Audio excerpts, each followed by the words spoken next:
Assalamualaikum warahmatullahi wabarakatuh. Nama saya Rosita Afifah. Saya dari Prodi Teknologi Pangan dan Hasil Pertanian Fakultas Teknologi Pertanian Angkatan 2020. Nah, pada project based evaluasi gizi pada pengolahan pangan yang berkaitan dengan karbohidrat, saya akan mempresentasikan jurnal dengan judul Changes in Color and Texture of Wheat Noodles During Chilled Storage atau perubahan warna dan tekstur mie gandum selama penyimpanan dingin. Nah, presentasi kali ini akan terdiri dari 4 bagian, yaitu yang pertama introduction, yang kedua adalah material dan metode, yang ketiga adalah result and discussion atau hasil dan pembahasan, yang keempat atau yang terakhir adalah kesimpulan atau conclusion. Nah, bagian yang pertama adalah introduction atau sekilas perkenalan tentang isi dari jurnal yang telah saya baca. Pada mie gandum yang dimasak dengan selang waktu yang berbeda, kemudian disimpan pada suhu 5 derajat Celcius, akan ditemukan adanya perubahan dalam warna dan teksturnya. Mie yang disimpan pada suhu dingin akan mengalami perubahan pada tekstur dan warnanya yang akan berpengaruh pada kualitas mie. Karena kualitas mie tergantung pada warna, rasa, penampilan, dan teksturnya. Penyimpanan pada suhu dingin biasanya akan menurunkan kualitas mie yang telah dimasak, dikarenakan adanya perataan kelembapan dan retrogradasi pati dari pati yang tergelatinisasi. Warna pada mie dengan kelembapan yang melata akan memutih secara signifikan pada awal penyimpanan dikarenakan adanya retrogradasi pati. Nah, pada retrogradasi pati sendiri, amilosa dari butiran pati selama gelatinisasi akan membentuk heliks ganda yang bergelombol sehingga selama penyimpanan dingin akan menghasilkan pemutihan pasta pati. Nah, pati merupakan komponen terbesar pada mie. Pati dapat mengembang atau membengkak selama proses penyerapan air. Pembengkakan pati dan keadaan butiran pati setelah dimasak akan memengaruhi tekstur mie setelah dimasak. Oleh karena itu ditemukan adanya korelasi atau hubungan perubahan warna dengan kerapuhan mie. Perbedaan proses gelatinisasi pada pati yang dimodifikasi dan pati original pada saat tingkat kelembapan rendah memengaruhi kecepatan perubahan warna pada interior mie yang mengandung pati yang dimodifikasi.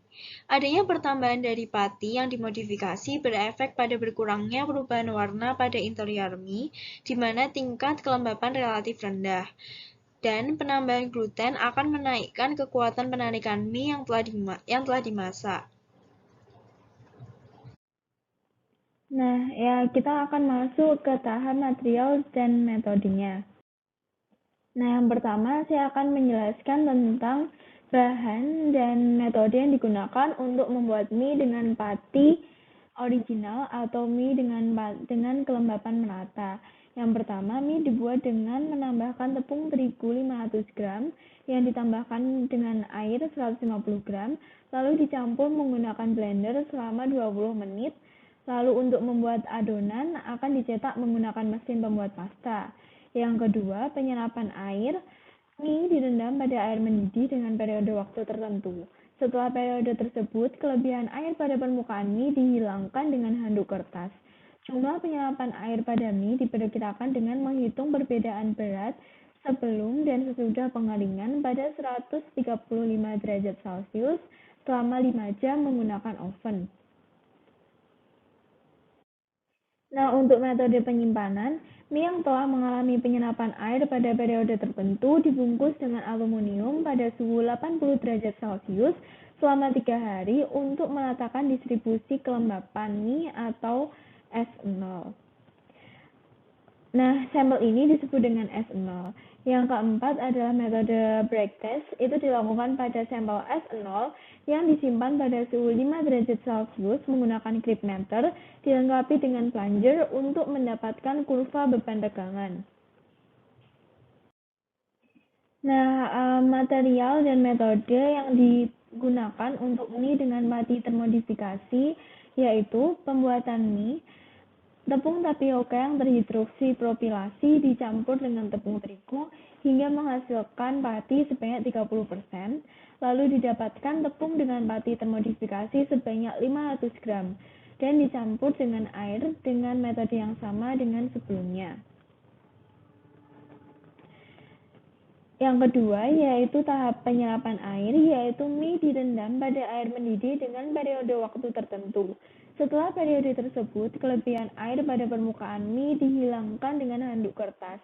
Jumlah penyerapan air pada mie diperkirakan dengan menghitung perbedaan berat sebelum dan sesudah pengeringan pada suhu 135 derajat Celcius selama 5 jam menggunakan oven. Nah, metode yang ketiga untuk pati dengan tepung termodifikasi yaitu penyimpanan. Sampel yang mengandung pati yang dimodifikasi disimpan pada suhu 5 derajat Celcius setelah penyerapan air. Nah, sampel ini dinamakan unflattened mie. Nah, sekarang kita masuk ke tahapan hasil dan diskusi. Nah, reaksi yang terjadi pada pati yang terkandung dalam mie pada penelitian ini yaitu mie yang disimpan pada suhu dingin, yaitu pati mengalami swelling. Swelling adalah pengembangan volume pada pati. Yang kedua adalah gelatinisasi. Nah, gelatinisasi ini adalah terputusnya ikatan hidrogen pada amilosa dan amilopektin pada granula pati. Dikarenakan adanya panas yang menyebabkan masuknya air pada granula pati, sehingga air akan membentuk ikatan hidrogen dengan amilosa dan amilopektin. Nah, proses ini menyebabkan pembengkakan granula pati yang akhirnya pecah. Nah, pecah itu menandakan bahwa amilosa dan sedikit amilopektin berdifusi keluar granula. Yang ketiga adalah pati mengalami retrogradasi, yaitu proses kristalisasi kembali dan pembentukan matriks pati yang telah mengalami gelatinisasi. Nah, pada retrogradasi ini terjadi ikatan hidrogen antara gugus OH pada pati tergelatinisasi. Pada proses pendinginan, retrogradasi mengakibatkan pati menjadi sulit dicerna oleh enzim. Nah, perbedaan pati termodifikasi dengan pati original yaitu yang pertama, adanya perbedaan pada sifat fisikokimia dari pati termodifikasi secara kimia berbeda dari pati asli. Yang kedua, sifat pembengkakan dan kelarutan pati termodifikasi lebih tinggi daripada pati asli. Yang ketiga, suhu gelatinisasi dan entalpi gelatinisasi lebih rendah. Nah, perbedaan ini menunjukkan penyerapan air dan perilaku gelatinisasi pada pati termodifikasi itu berbeda dengan pati asli yang berpengaruh pada sifat pati pada masing-masing mie, tingkat retrogradasi pati, dan distribusi kelembapan. Oleh karena itu dapat disimpulkan bahwa derajat gelatinisasi pati termodifikasi itu lebih tinggi atau pati yang termodifikasi lebih mudah tergelatinisasi daripada pati asli pada kadar air yang tidak mencukupi untuk gelatinisasi. Nah, ini akan dibahas pada slide selanjutnya. Nah, dari hasil penelitian dihasilkan bahwa adanya perubahan warna pada mie dengan pati original. Perubahan warna menjadi memutih akan terjadi meningkat secara signifikan pada 3 hari pertama penyimpanan dan akan mencapai keseimbangan dengan penyimpanan yang lama. Yang kedua, pada mie yang distribusi kelembapannya telah diratakan atau mie pati original, tidak terjadi migrasi air selama penyimpanan pada suhu 5 derajat Celcius. Oleh karena itu, dapat diartikan bahwa perubahan warna itu bukan dikarenakan oleh migrasi air. Perubahan warna itu dipengaruhi oleh proses retrogradasi pati. Nah, proses retrogradasi pati sendiri terdiri atas 2 tahap. Yang pertama adalah gelasi amilosa dan rekristalisasi dari amilopektin. Yang kedua adalah pengurangan tekstur dan kecernaan makanan yang mengandung pati. Nah, pati yang telah tergelatinisasi mengalami retrogradasi selama penyimpanan pada suhu rendah. Retrogradasi pati melalui gelasi amilosa dan rekristalisasi amilopektin, seperti yang tadi telah dibahas.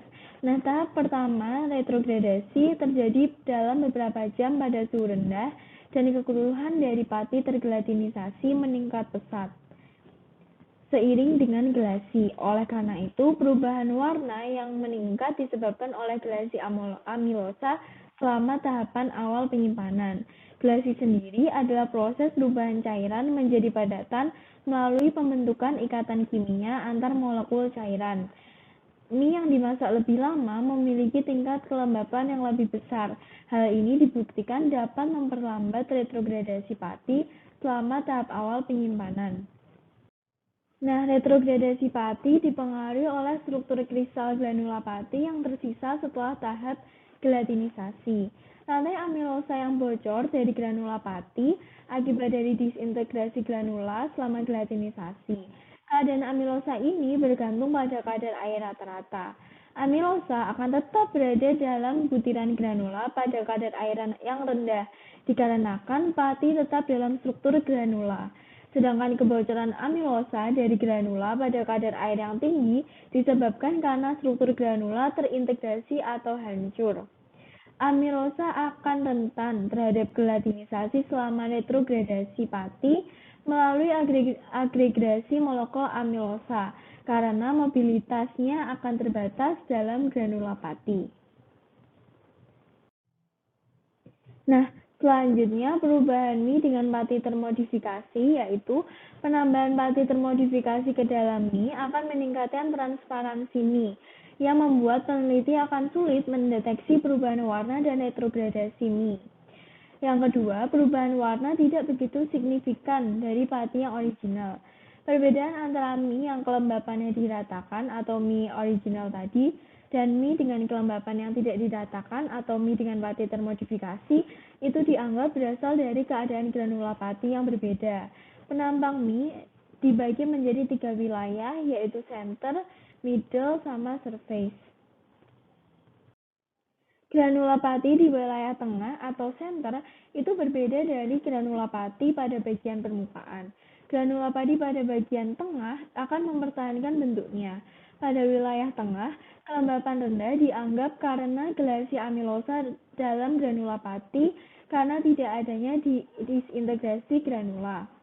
Di bagian tengah juga terjadi perubahan kadar air yang disebabkan migrasi dari permukaan atau surface yang kelembapannya tinggi ke area tengah atau center yang permukaannya rendah. Jadi, perbedaan antara mie yang kelembapannya diratakan atau mie pati original dengan mie yang kelembapannya tidak diratakan atau mie termodifikasi dianggap berasal dari keadaan granula pati yang berbeda. Penambahan pati termodifikasi akan mempengaruhi retrogradasi pati dan perubahan kelembapan antara center dan middle region yang memiliki kadar air yang rendah. Penyebab utama retrogradasi pada tahap awal penyimpanan dianggap berasal dari gelasi amilosa yang terlepas dari granula pati selama gelatinisasi. Kandungan amilosa pada tepung tapioka atau bahan pati termodifikasi itu lebih rendah dari gandum. Oleh karena itu, kadar retrogradasi pada pati yang termodifikasi lebih rendah. Nah, pada penelitian ini juga ditemukan perubahan tekstur pada mie. Dalam proses retrogradasi pati, rekristalisasi amilopektin akan memakan waktu beberapa hari yang membawa perubahan tekstur di setiap gandum mie. Yang pertama yaitu tekstur menjadi lebih keras dan mudah patah akibat dari retrogradasi pati. Yang kedua, daya hancur dan kerapuhan mie berkurang dengan meningkatnya kadar air. Yang ketiga, butiran pati akan lebih mudah hancur pada mie yang lebih tinggi kadar airnya karena gelatinisasi pati sehingga menghasilkan beban putus dan kerapuhan yang rendah. Yang keempat, pada awal penyimpanan beban kerapuhan mie akan meningkat. Nah, sekarang kita akan memasuki yang terakhir, pembahasan terakhir, yaitu conclusion atau kesimpulan.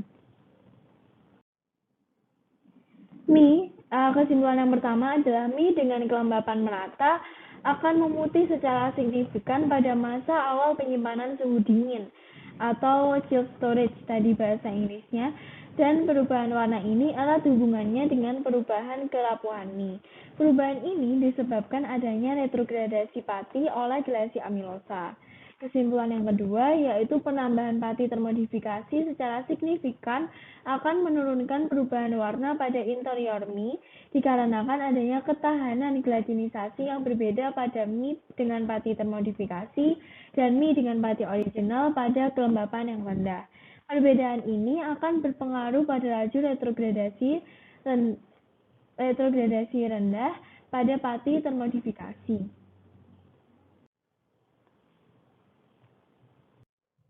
Nah, berikut merupakan sumber atau jurnal yang dipakai untuk membuat presentasi ini. Terima kasih telah mendengarkan presentasi dari saya. Berikutnya, berdasarkan EGPPV 1 kemarin, saya telah mendapatkan 4 pertanyaan, yaitu pertanyaan pertama, bagaimana penambahan gluten dapat menaikkan kekuatan penarikan mie yang telah dimasak? Pertanyaan kedua, mungkinkah perubahan warna memutih pada mie dapat berlangsung dua arah atau dapat balik ke warna semula? Pertanyaan ketiga, bagaimana suhu dan entalpi gelatinisasi mempengaruhi perubahan warna dan tekstur pati termodifikasi dan pati original? Dan pertanyaan keempat yaitu bagaimana kondisi yang optimal untuk mendapatkan kualitas mie yang terbaik. Sekarang saya akan menjawab pertanyaan pertama, yaitu bagaimana penambahan gluten dapat menaikkan kekuatan penarikan mie yang telah dimasak. Kandungan utama tepung terigu yang berperan dalam pembuatan mie adalah gluten. Gluten dapat dibentuk dari gliadin, yaitu prolamin dalam gandum, dan glutenin. Mie yang dimasak menggunakan Air tersebut berfungsi sebagai media reaksi antara gluten dan karbohidrat yang akan melarutkan garam dan membentuk sifat kenyal gluten sehingga kekuatan penarikan mie akan meningkat. Lanjut ke soal kedua, yaitu mungkinkah perubahan warna memutih pada mie dapat berlangsung dua arah atau dapat balik ke warna semula. Perubahan warna memutih pada mie erat hubungannya dengan perubahan kerapuhan mie yang disebabkan oleh retrogradasi pati oleh gelasi amilasa. Retrogradasi sendiri adalah peristiwa pembentukan kembali struktur kristal pada pati yang telah mengalami gelatinisasi. Terbentuknya kembali ikatan-ikatan hidrogen dari molekul-molekul amilosa ini berikatan dengan ikatan yang sangat kuat. Oleh karena itu, struktur pati tidak dapat kembali seperti semula. Dapat disimpulkan bahwa warna mie tidak dapat kembali seperti semula. Pertanyaan nomor 3 adalah bagaimana suhu dan entalpi gelatinisasi mempengaruhi perubahan warna dan tekstur pati termodifikasi dan pati original. Nah, suhu gelatinisasi yang lebih tinggi akan menurunkan entalpi gelatinisasi. Semakin tinggi suhu dan lama pemanasan, maka akan menghasilkan pati yang tinggi amilosa dengan berat molekul yang rendah. Amilosa dengan berat molekul yang rendah ini adalah amilosa yang dominan memiliki rantai pendek dan lebih mudah berikatan kembali, sehingga retrogradasi yang terjadi akan semakin besar. Yang retrogradasi ini akan mempengaruhi tekstur pati termodifikasi dan pati original. Pertanyaan terakhir yaitu bagaimana kondisi yang optimal untuk mendapatkan kualitas mie yang terbaik. Kualitas mie yang terbaik bergantung pada warna, penampilan, rasa, dan tekstur. Pembuatan mie dengan kualitas terbaik menurut Koswara 2009 yang pertama yaitu penambahan gluten. Protein dalam tepung terigu untuk pembuatan mie harus dalam jumlah yang cukup tinggi supaya mie menjadi elastis dan tahan terhadap penarikan sewaktu proses produksinya. Yang kedua adalah jumlah air yang optimum. Air berfungsi sebagai media reaksi antara gluten dan karbohidrat yang dapat melarutkan garam dan membentuk sifat kenyal gluten. Yang ketiga adalah suhu optimum. Nah, suhu optimum ini berpengaruh pada gelatinisasi pati yang akan berpengaruh pada retrogradasi pati yang akan menyebabkan perubahan warna dan tekstur mie pada saat penyimpanan. Yang keempat adalah garam. Garam berperan dalam memberi rasa, memperkuat tekstur mie, meningkatkan fleksibilitas dan elastisitas, serta dapat mengikat air. Garam dapat menghambat aktivitas enzim protease dan amilase, sehingga pasta atau mie tidak bersifat lengket dan tidak mengembang secara berlebihan. Dan yang terakhir adalah penambahan telur. Putih telur akan menghasilkan suatu lapisan tipis dan kuat pada permukaan mie. Lapisan tersebut cukup efektif untuk mencegah penyerapan minyak sewaktu mie digoreng dan kekeruhan saus mie sewaktu pemanasan atau pemasakan. Lecitin pada kuning telur merupakan pengemulsi yang baik yang dapat mempercepat hidrasi air pada terigu dan bersifat mengembangkan adonan. Nah, berikut ini adalah sumber jurnal-jurnal yang digunakan sebagai referensi pembuatan presentasi ini dan sebagai referensi untuk menjawab pertanyaan. Terima kasih telah menyimak video presentasi ini sampai akhir.